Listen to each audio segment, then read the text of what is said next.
We are the first episode of the Crazy Dad Bumpside.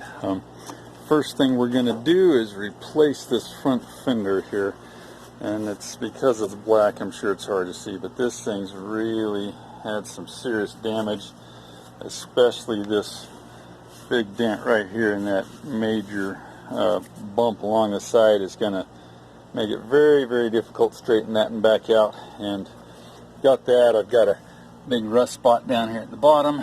And so because of several things like that, I was able to pick up this other fender over here at the wrecking yard, and it's not perfect, but in much, much better shape, and I only had to pay $35 for it. So I'm going to replace the one that's on there with this one. We'll have to do a little bit of repair. Got a rusted out spot there. I think I've got one down in the bottom corner of the fender too, but it's not showing, but I may have to do some patchwork on that. But at least I've got a nice straight body line going down there, which is going to be much easier to fix up than this one. I'm trying to get here in the light, and you'll see just how mangled the front corner of that thing got. It just would have been a pain in the behind to fix, especially when you got a $35 one. So anyway, we've gone through here. I've got all the bolts out of it. What you do, there's a series of bolts along the top here. You got to get them all pulled out right there, and I broke that one, so that's a bit of a problem. And then from inside the fender well, there's a bolt about right here. There's another one about right there. I think there's one here, here, and here. So you had to get those all out. Then you come back here to the back, and you got one big one that goes up in the bottom to hold the bottom of the fender. And then you got kind of a weird one. Goes in from the inside. You have to go in this hole, and it's back in going in this way. So I think I've got all those out, and the thing's loose and ready to come off of there. So we're gonna give it a nice little pull and see what happens here. Get some of this other stuff out of the way. Yeah, the back coming off good. The front looks like we may have to get another pair of hands out here to do that. So I'm gonna get one of my expert camera holders to come out here and hold the camera while we get this thing pulled off, and we'll go from there. Okay, so here we go. What I found is that there were actually two other bolts up in this area that were holding the whole thing together. And so now I think we've got it. There we go. Ta-da! Got that fender off. Now, in the process of doing that, we've broken about 3 or 4 bolts in here, so we're going to have to go back in and fix those and get new bolts put in the right spots and stuff like that. But I'll have to check all this out, make sure it's in good shape, and then we'll be ready to put that other fender back on there. So that's what we got for now. Some more of our fender refitting issue, trying to put the fender back on here. So I had to go through here. We broke off a bolt there, and we broke one off here, so I've had to re-drill this. I found a new captured nut thing there. I had to straighten some of these pieces back out right here to get them to where they're perpendicular, because the old fender had stretched them some. So I've got that done. Got all of our bolts ready to go here, and right down here on the bottom we tore out the old bolt mounting thing. So I don't have that done yet, but I'm going to re-weld that bolt in there. And right now we're working on, before we actually put that fender on, we've had a fitment issue with the door, and we're going to have to come in here and get this door to fit the hole better.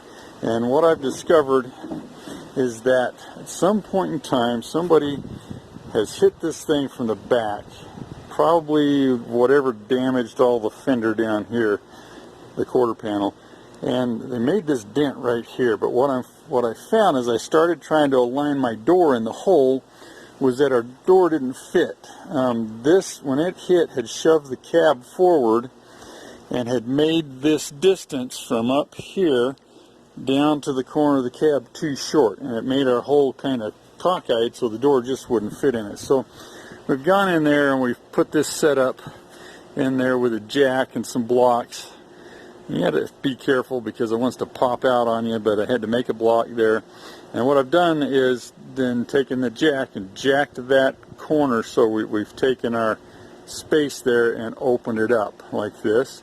And that has got it back pretty close to where it needs to be, like the factory had it. Now I'm going to pull all that setup out of there, and I've done this. We just got it mocked back up now. And then we're going to actually, and adjusting the door, we've taken the door panel off, and you've got 3 bolts up here on the top hinge and 3 bolts down here on the bottom hinge, as well as on each of these you have 2 bolts here and 1 back in the hole.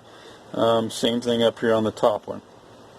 So what this does is this hinge, especially on this truck, allows the door to move front and back as well as up and down. And this has got some big holes behind each of these bolts and washers here that give you room to move that door around. And then these right here, when you loosen them up, they allow the door to slide in and out. So we're going to use these first to get our door to fit in the hole the way it's supposed to, and then I may have to adjust it in and out a little bit after I get to that point. But once I've done that, then I can go back and put the fender on, because now I'll have the door lining up with the cab correctly. Now I can go get my fender to line up with the door correctly, and then get the hood to fit in there, and then we'll have a lot better alignment of the body panels than we had. So that's where we're at right now. We're working on that and going to be coming back to getting our fender on at some point here. I'm not sure if I get to it today, but you'll see it on the continuation of this video. Right now I'm going to finish the adjustment on that door and getting it all tightened back down and in place, and then we'll be ready to move on to the fender. Again for a continuation here on the Crazy Dad Bumpside front fender episode. So here's where we're at today. I've got all my holes prepped and everything that I needed to do. I've taken all of these old nut inserts or captured nuts, whatever you call them. I've cleaned them out with thread chasing tap, and I've got all of my bolts cleaned up on my wire wheel, and a few of them had some boogered up threads, so I ran the thread chasing dye down it to clean them all up. One entrance, well, let's see, it's going here. I told you that I'd broken a bolt off, a bolt mounting place off up here, so I've gotten this piece welded back in and sprayed some paint on it there so that we can have it work out. Had an interesting deal here. So this fender is off of a slightly different year. It's still a Bumpside style, but didn't realize that they didn't make them all exactly the same. So it had a side marker light on it here, which my truck doesn't have, so we took that off, and I'll end up filling that hole in later on, welding it up and things. And then here was a really interesting thing. As I started to get all these put together, I found out that I was missing a hole right here. My other fender, the old one, had this, it's a welded in nutsert there, but it didn't use it. And so I was originally thinking, well, I just need to drill that hole out. But after taking some measurements, holding them up together, this is what I found out, is that this hole did not exist. And I had another one down here that was not there. I had to drill it, and this one was there, but it needed to be elongated. It needed to go down this way a little bit more. So I've got those all done. And as you can see, I've scuffed up the fender and put some black paint on the areas that are going to be hidden so that it'll look good inside the seams and stuff, which probably doesn't match the rest of the truck, but hey, that's the way I like to do things. So anyway, there we have it. We got that baby all ready to go back on now. And the next phase is just going to be bolting it back in place and then lining it up, and I'll probably do a couple other little videos here as we go through that process. But I think I'm ready to slap her back on there. So we're going to get it back in place and see what things look like at that point. No. There you go. Now you can see my little modification of the mounting hole there, and that was done by taking my 10 snips and opening that hole up. Kind of a complicated way to do it, but my die grinder didn't reach all the way out here and kind of runs out of air anyway, so that accomplished it in just a few seconds. And now I'm just going to bolt that thing back on there. That should allow me to slide it up where I need it to be. Oh yeah, there we go, much better. So got that in about the position it's going to be mounted in there, and I'm liking that much better. Now my next thing is going to be to go up there to the front. I've got to get this to, I've got it to where it's kind of in place all the way along the top there, but I'm having a little bit of problems right down in this area because my valance piece that goes across the front here has been up pretty bad. And I'm not going to take the time to take that off and straighten it now, because I'll probably be pulling the bumper off to straighten it and things, and that can all come off at that time. So what I got to do now is get this pulled back here so that I can get the fender to tuck in behind it and go in its spot. So I'll get that done.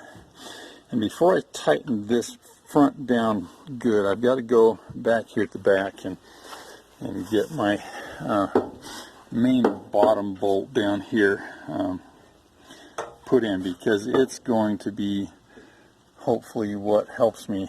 Well, first of all, keep that back in there, but I've also got to work on this gap right here, which, as you can see, is wider at the bottom than it needs to be, which is probably indicating that my front's too high, but I'm hoping that when I get that front tucked in over there, that it's going to let the front of it kind of come down a little bit to where I can tighten this gap up the way that I want to. So that's what I'm working on next.